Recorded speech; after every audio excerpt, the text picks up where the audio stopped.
Hello students of class 12 mathematics. पिछली classes में हम आपको डिटरमिनेंट के बारे में बात की थी। डिटरमिनेंट के बारे में और मैट्रिक्स कंप्लीट हो ही चुका है हमारा। डिटरमिनेंट्स के बारे में भी हमने बताया था, सिंपल क्वेश्चंस थे उसमें, काफ़ी कुछ सिलेबस रिमूव हो चुका है। और उससे पहले relation, function, inverse, trigonometrical function हम पढ़ा चुके हैं। आज की वीडियो क्लास में मैं चैप्टर कंटिन्यूटी के बारे में बात करूंगा। कंटिन्यूटी की स्टडी के बाद डिफरेंशियबिलिटी पढ़ते हैं और डिफरेंशियबिलिटी से ही डिफरेंशिएशन आता है, जो आप फर्स्ट ईयर में पढ़ चुके हैं डिफरेंशिएशन। तो सबसे पहले हम कंटिन्यूटी की बात करेंगे। हम ये मान के चलें कि कोई फंक्शन है एफ एक्स, वो कब कंटिन्यूस होता है, कब डिसकंटिन्यूस होता है, और कैसे पता चलता है कि ये फंक्शन कंटिन्यूस है, और कैसे पता करेंगे कि ये फंक्शन डिसकंटिन्यूस है। तो उससे बात करने से पहले हम आपको दो वर्ड बताएंगे, एक एग्जिस्ट और दूसरा डज नॉट एग्जिस्ट।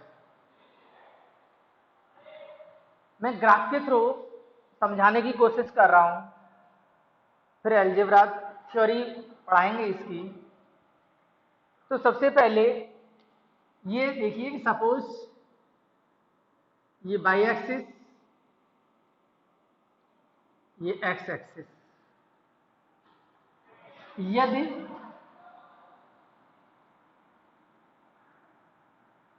ये कोई ग्राफ है y is equal to f x, कोई फंक्शन है और y is equal to f x, इस फंक्शन में हम यहां पर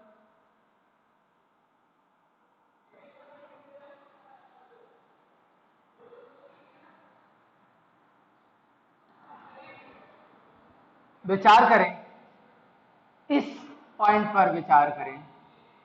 यह है, देखा जाए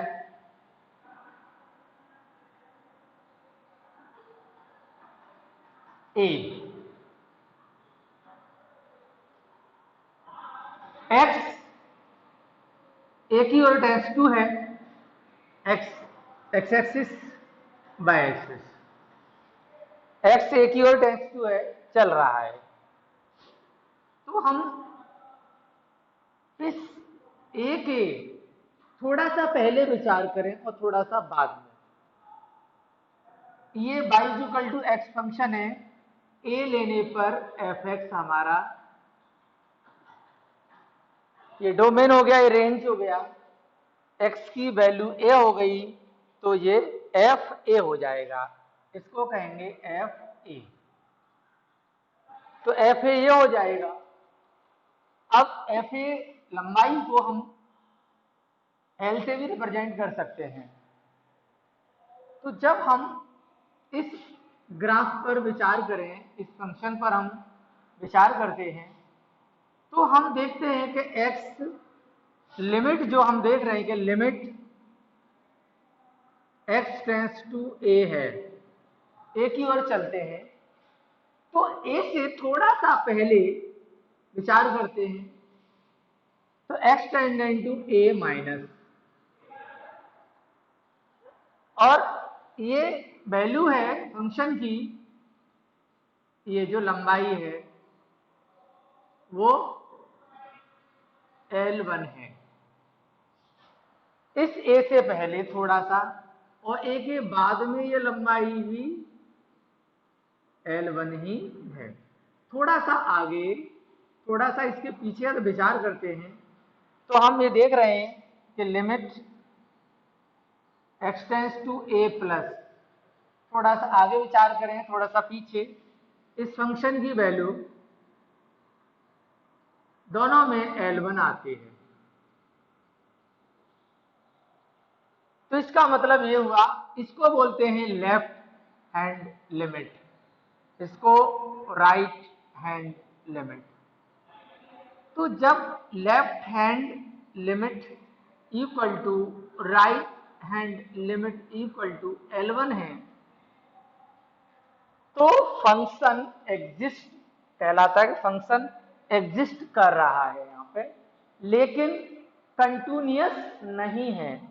क्योंकि यदि ए पर विचार किया जाए, ए पर, तो ए पर ये लंबाई देखी जाए L1 जरूरी नहीं है ये आगे पीछे निकल सकता है, क्यों, ग्राफ यहाँ पे ब्रेक है, टूटा हुआ है, तो ऊपर भी जा सकता है, नीचे भी रह सकता है, ये ग्राफ टूटा हुआ है, इसलिए ए पर ये फंक्शन कंटिन्यूअस नहीं है, अर्थात ये यहाँ पर फंक्शन एग्जिस्ट कर रहा है, क्योंकि लेफ्ट हैंड लिमिट और राइट हैंड लिमिट इक्वल है, लेकिन यहाँ पर फंक्शन कंटिन्यूअस नहीं है, एग्जिस्ट कर रहा है लेकिन कंटिन्यूअस नहीं है। हम दूसरे पॉइंट पर विचार करें, यदि हम यहां पर विचार किया जाए, बी मान लें, तो यहां देख रहे हैं हम कि limit x tends to b minus F.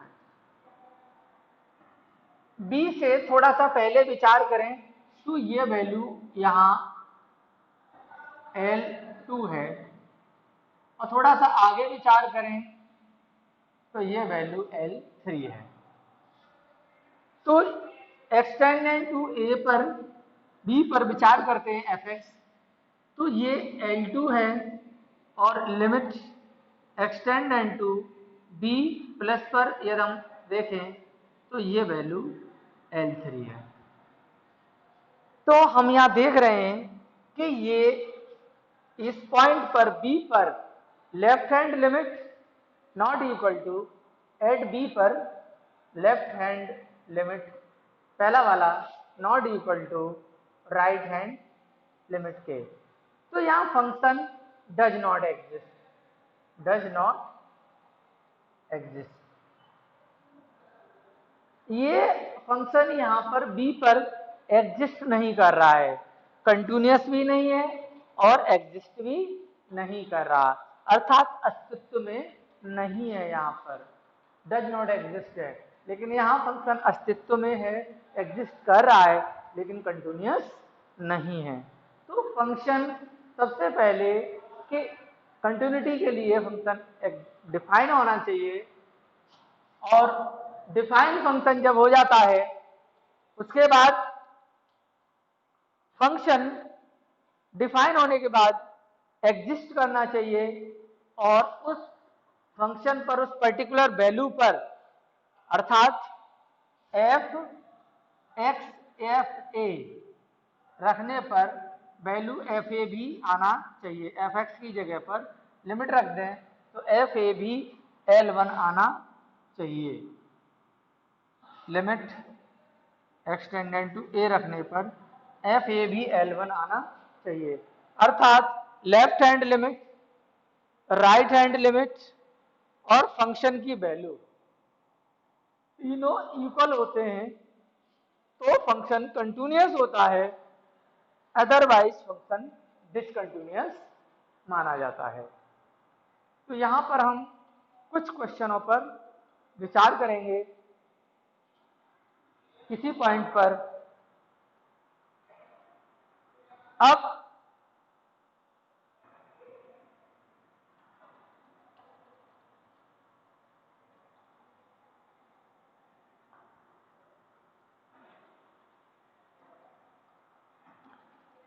यदि लेफ्ट हैंड लिमिट, यदि left hand limit equal to right hand limit not equal to f a हो, तो ये जो कंटिन्यूटी ये है, ये रिमूवल डिसकंटिन्यूटी है, इसमें फंक्शन एग्जिस्ट कर रहा है लेकिन कंटिन्यूअस तो नहीं है, क्योंकि एफ ए इक्वल नहीं है। तो इस तरीके कि जब लेफ्ट हैंड लिमिट और राइट हैंड लिमिट बराबर होती है, लेकिन एफ ए इक्वल नहीं है, तो इसको हम बोलते हैं रिमूवल डिसकंटिन्यूटी। और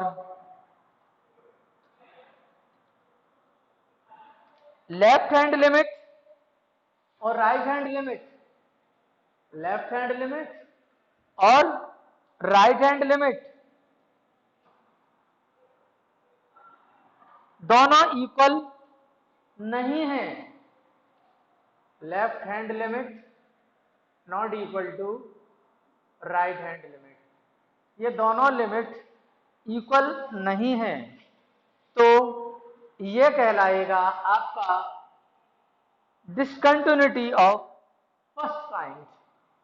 डिसकंटिन्यूटी ऑफ फर्स्ट काइंड कहलाएगा, क्योंकि यहां पर लेफ्ट हैंड लिमिट और राइट हैंड लिमिट बराबर नहीं है, तो ये क्या कहलाएगा, डिसकंटिन्यूटी ऑफ फर्स्ट काइंड, और ये कहलाएगा removal discontinuity.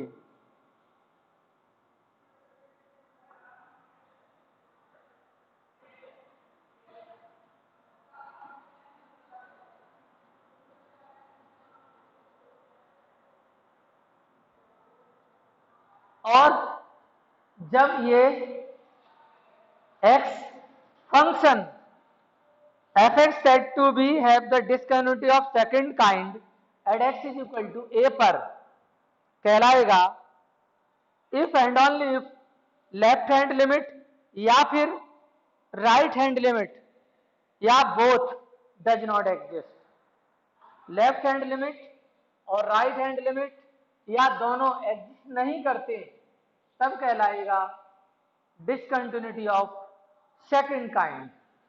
Discontinuity of second kind कहलाएगा ये। तो अब हम कुछ पॉइंट्स पर विचार करेंगे। आपको बताएं, दो फंक्शन कंटिन्यूअस हैं तो उनका एडिशन भी कंटिन्यूअस होता है। यह दो फंक्शन अलग अलग कंटिन्यूअस हैं तो उनका डिफरेंस भी कंटिन्यूअस होता है। यह दो फंक्शन अलग अलग कंटिन्यूअस हैं तो उनका प्रोडक्ट भी कंटिन्यूअस होता है। यह दो फंक्शन अलग अलग कंटिन्यूअस हैं तो उनका डिवीजन भी उस पॉइंट पर कंटिन्यूअस होता है। अब हम विचार करेंगे कुछ क्वेश्चंस पर।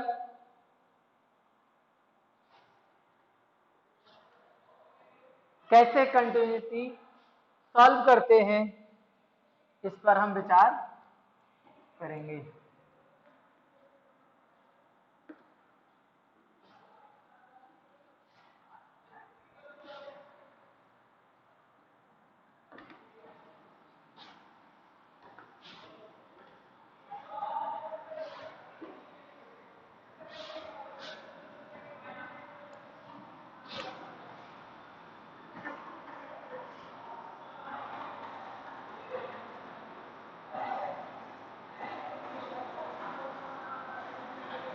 क्वेश्चन है, test the continuity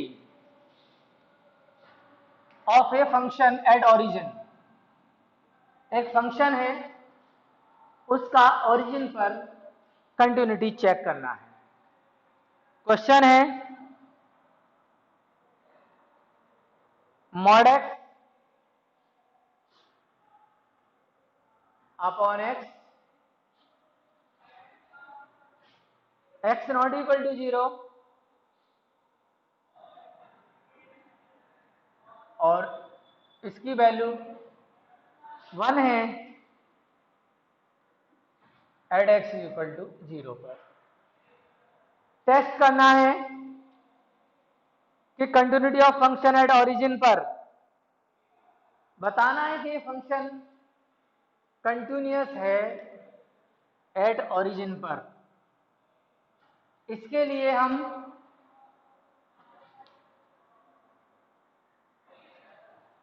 left hand limit और राइट हैंड लिमिट निकालेंगे।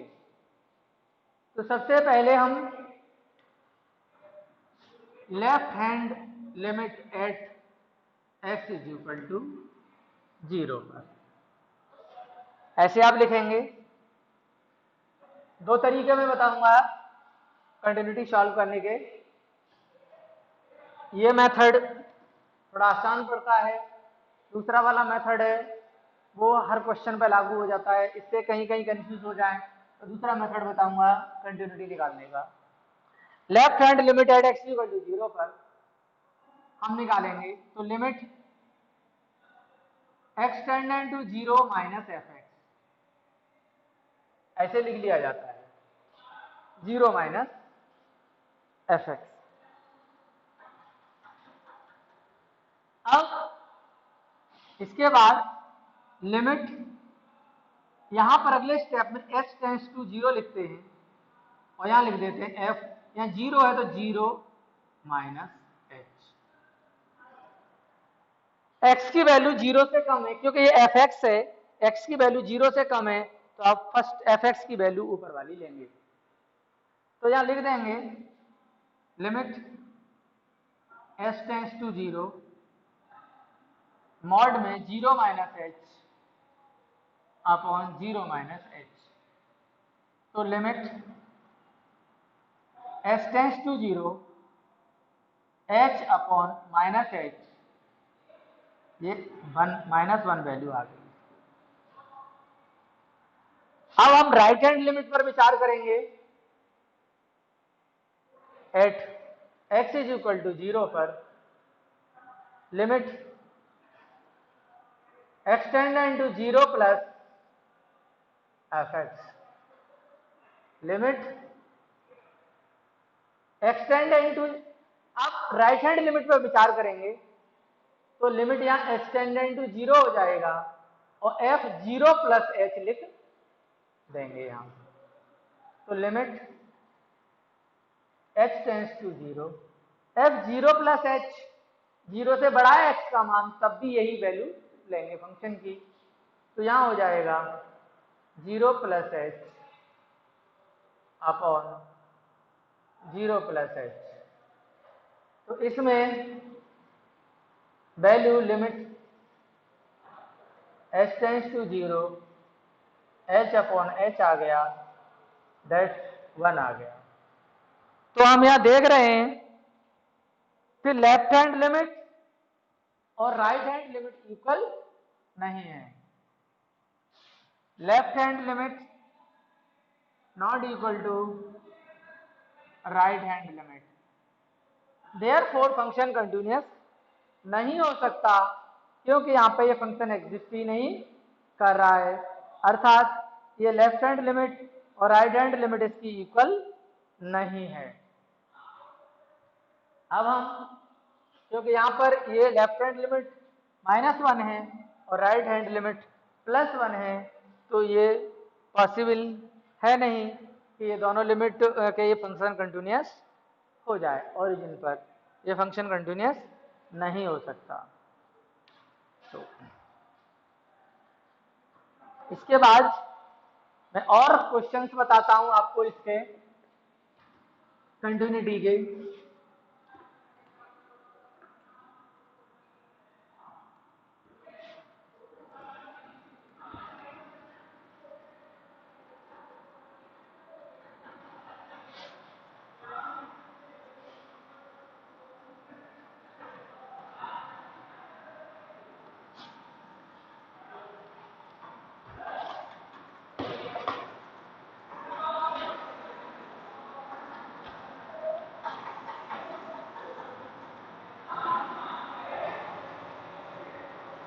एक क्वेश्चन है, show that the function f x is given by, show that करना है एक फंक्शन है F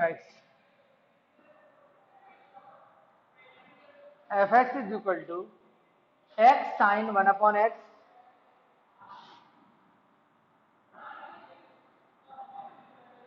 sine 1 upon x not equal to 0 और इसकी वैल्यू 0 है if x is equal to 0, is continuous at x is equal to 0, is continuous at x is equal to 0।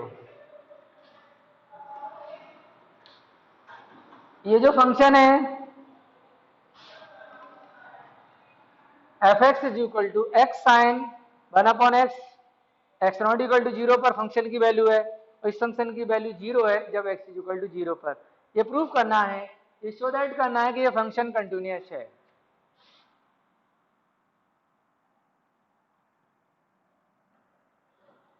तो हम यहाँ पर लेफ्ट हैंड लिमिट और right hand limit of function की value पर विचार करेंगे। Left hand limit at x is equal to 0। यहां limit x tends to 0 minus f x, यही सेम पिछले क्वेश्चन में किया था हमने। अगले स्टेप में लिखेंगे लिमिट s टेंस टू 0 और एफ एक्स है तो f 0 minus h। Limit s tends to 0, 0 minus h है, यहाँ रख देंगे, 0 से कम है, 0 के इक्वल नहीं है तो हम ऊपर वाली वैल्यू लेंगे इस फंक्शन की, 0 माइनस एच एक्स के प्लेस पर साइन 1/0 माइनस एच। आप देख रहे हैं यहाँ पे कि limit h tends to 0 minus h और साइन -1/h। लिमिट रखने पर ये वैल्यू 0 हो जाएगी और ये वैल्यू -1 to 1 के बीच में लाई करती है, क्योंकि साइन एक्स की जो ऑसिलेशन होता है, साइन एक्स का जो ऑसिलेशन होता है वो -1 to 1 के बीच में ग्राफ जब चलता है तो इसका जो ग्राफ है वो -1, 1 और -1 के बीच में ऑसिलेट करता है। तो साइन की वैल्यू -1 से छोटी नहीं हो सकती और 1 से ज्यादा नहीं हो सकती, इसलिए कोई नंबर होगा और 0 का किसी नंबर से मल्टीप्लाइड कर देंगे, h के प्लेस पे हमने 0 रख दिया, इसकी वैल्यू साइन -1/h की वैल्यू -1 to 1 के बीच में होगी, दैट आंसर हमारा आ जाएगा 0। यहां अब हम राइट हैंड लिमिट पर विचार करेंगे। राइट हैंड लिमिट पर विचार करें, right hand limit at x is equal to 0 पर limit x tends to 0 plus f x that equal to limit x tends to 0 f 0 plus h हो गया। ये limit h tends to 0 f 0 plus h means right hand limit में function की value 0 से ज्यादा है, 0 plus h है तो 0 से ज्यादा है, 0 के इक्वल नहीं है तो हम इसमें एफ एक्स की वैल्यू x साइन 1/x लेंगे। So limit h tends to 0 यहाँ हो जाएगा x साइन x के प्लेस पर हो जाएगा हमारा, इसकी वैल्यू लेंगे 0 प्लस h और साइन 1/0 प्लस h, ये हो जाएगा। और यहाँ लिख सकते हैं h के प्लेस पर 0 इंटू ये -1 to 1 के बीच में ऑसिलेट वैल्यू करती है और इसकी वैल्यू हो गई 0। और फंक्शन f x की वैल्यू 0 लेने पर इस फंक्शन का x बराबर 0 पर इस फंक्शन की वैल्यू 0 है। तो आपने देखा यहाँ पर कि left hand limit, right hand limit और फंक्शन की वैल्यू तीनों के तीनों 0 आए हैं, इक्वल हैं। तो आप लिख सकते हैं यहाँ पर left hand limit equal to right hand limit equal to f0. Therefore, the function is continuous at x is equal to 0 पर। यह फंक्शन पूरा कंटिन्यूस है at x is equal to 0 पर। अब हम और भी कुछ क्वेश्चनों पर विचार करेंगे।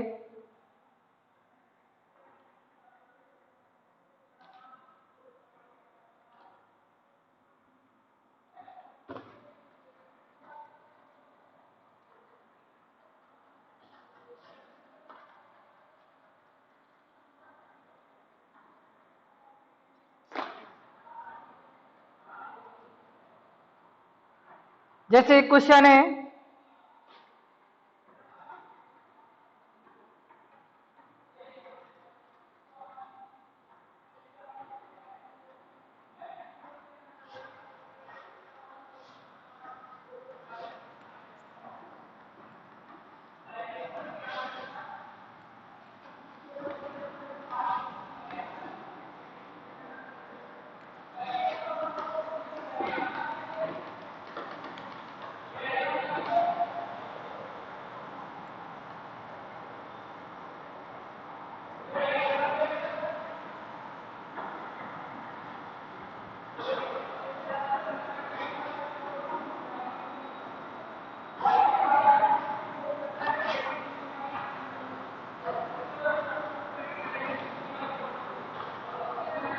क्वेश्चन है इस फंक्शन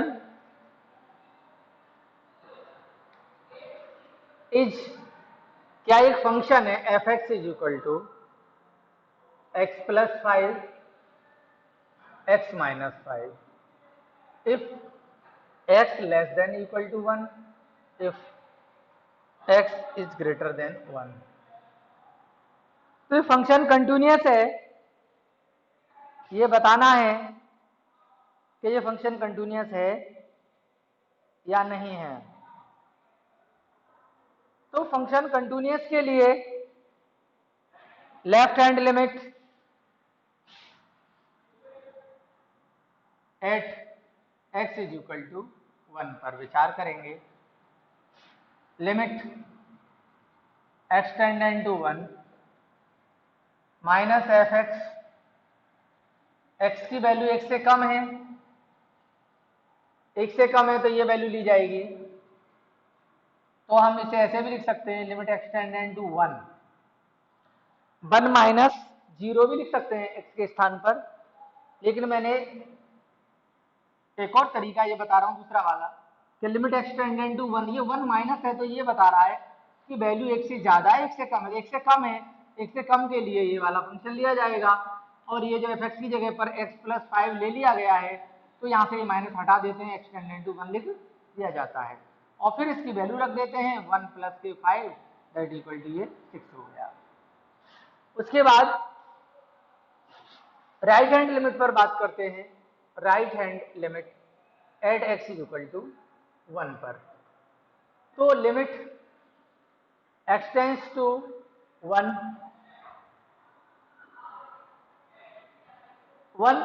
प्लस एफ एक्स पर विचार करें तो यहां हो जाएगा limit x tends to 1, f 1 plus है, एक से ज्यादा है तो ये x माइनस 5 ले लेंगे यहाँ पर, और x माइनस 5 रखने पर ये हो जाएगा 1 माइनस के 5 दैट इक्वल टू माइनस 4। तो आप देख रहे हैं यहाँ पर कि यहाँ function left hand limit not equal to right hand limit, यहाँ पर लेफ्ट हैंड लिमिट और राइट हैंड लिमिट इक्वल नहीं है, और इक्वल नहीं है राइट हैंड लिमिट और लेफ्ट हैंड लिमिट। तो आप ये नहीं कह सकते कि फंक्शन ये कंटिन्यूअस है, क्योंकि लेफ्ट हैंड लिमिट आपका 6 आ रहा है और राइट हैंड लिमिट आपका -4 आ रहा है। दोनों डिफरेंट हैं, तो इसलिए left hand limit not equal to right hand limit. लिख दीजिए यहां पर left hand limit not equal to right hand limit, therefore the function is not continuous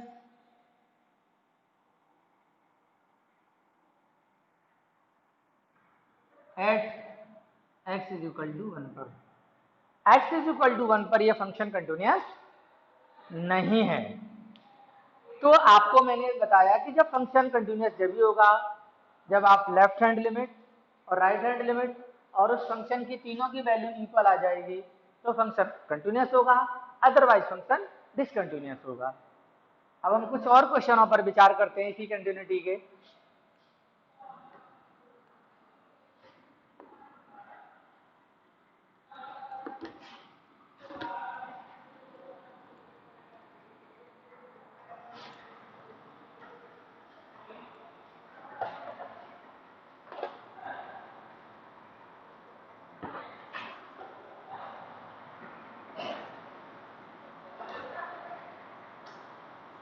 question कह रहा है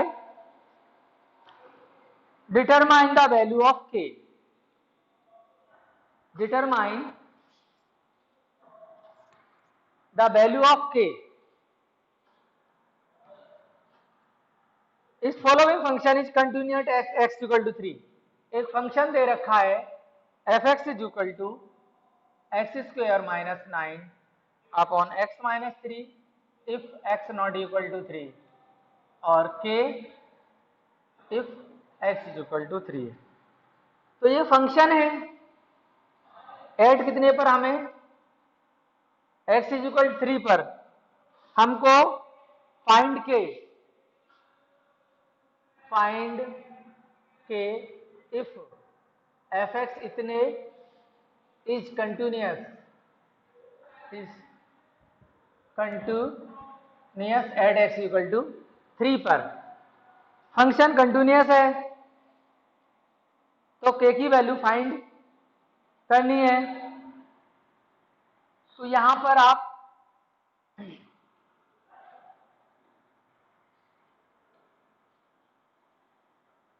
x इज इक्वल टू 3 पर आप देखा कि f3 की वैल्यू k है। यदि एफ एक्स इक्वल टू 3 पर f3 की वैल्यू k है। यहां अब हम इसमें लिमिट एक्सटेंड इनटू 3, हम लेफ्ट हैंड लिमिट और राइट हैंड लिमिट पर विचार करें या हम इस लेफ्ट हो चाहे राइट हो limit extend into 3 x square minus 9 upon x minus 3 पर विचार करें तो ये इक्वल टू के हो जाएगी। क्यों कि लेफ्ट हैंड लिमिट या राइट हैंड लिमिट इस फंक्शन की वैल्यू के बराबर होगी, अर्थात हम कह सकते हैं f3 लिख सकते हैं। तो अब यहाँ पर लिमिट सॉल्व करेंगे तो लिमिट एक्सटेंड इनटू 3 यहाँ लिख सकते हैं x प्लस 3 और x minus 3 upon x minus 3 और दैट इक्वल टू यहाँ पे f3 की वैल्यू k है, इससे कैंसिल हो जाएगा, लिमिट डायरेक्ट रख देंगे 3 plus 3 is equal to k। तो इस तरह से k इज इक्वल टू 3 और 3 6 आ गया। तो कभी कभी आपको फंक्शन कंटिन्यूअस दे रखा होता है तो वैल्यू पूछ लेता है, k की वैल्यू पूछ लेता है कभी, और कोई भी फंक्शन में किसी भी वैल्यू को पूछ सकता है। तो आप इस तरीके से k की वैल्यू है यहाँ पे एक लिख सकता था तो एक ही वैल्यू होती, तो वो किसी भी नंबर की वैल्यू आपको अननोन नंबर है इसकी वैल्यू पूछ सकता है जो फंक्शन जिस पर डिफाइन होता है। तो इस तरीके से मैंने आपको k की वैल्यू निकाली, k की वैल्यू 6 आया। अब मैं एक क्वेश्चन और बता रहा हूं आपको।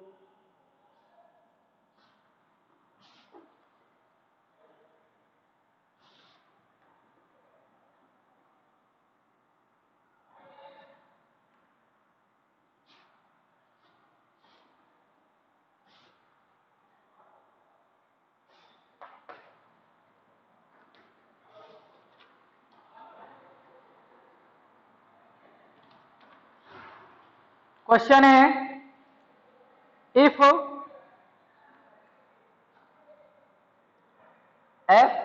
the function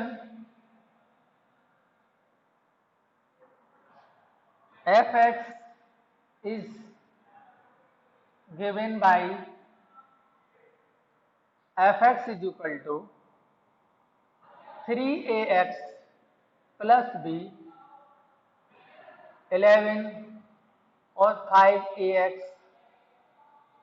minus 2b if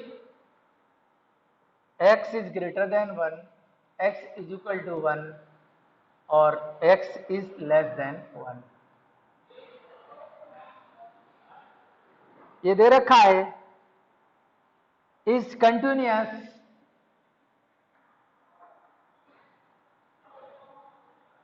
at x is equal to 1।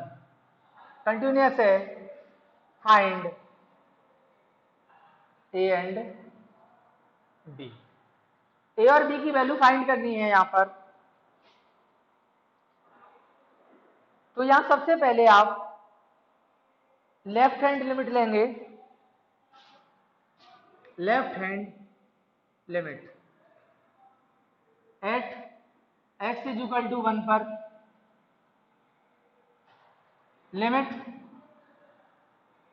Extended to 1 minus f x की वैल्यू 1 से कम है तो ये वैल्यू ली जाएगी।